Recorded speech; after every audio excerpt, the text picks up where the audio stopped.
Na minha devocional nessa manhã, lendo Números, capítulo 12, de 1 a 16, nós encontramos uma história realmente importante, quando Miriam e Arão se rebelam contra Moisés. E aí, duas coisas me chamam a atenção nessa narrativa bíblica, nessa história. Primeiro, Miriam se levantando contra seu líder. E segundo, a intercessão de Moisés por sua irmã e seu irmão Arão, que se levantaram contra ele.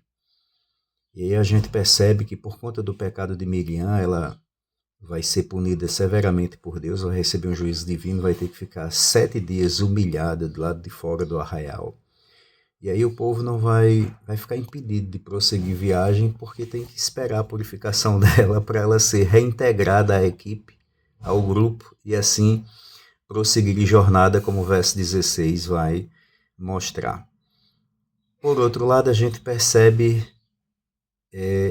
Moisés. Caramba, que exemplo de liderança, que exemplo de pastor, que exemplo de líder. Ele vai orar pela irmã que se levantou contra ele, vai orar pelo irmão que se levantaram contra ele, os dois. Vai clamar a Deus pela vida dessas pessoas. Em vez de ser vingativo, iracundo, ele vai clamar ao Senhor, vai interceder ao Senhor. Que a gente possa aprender essas lições nessa manhã. No exemplo de Moisés, um exemplo de intercessor, tipificando Cristo, mostrando que Cristo orou até mesmo por aqueles que se rebelaram contra ele. Vai na cruz do Calvário dizer: Pai, perdoa-lhes porque não sabem o que fazem. Cristo está intercedendo pelo povo que se levanta contra ele, que o coloca na cruz. Né? E Moisés está estereotipando exatamente esse perfil de Cristo.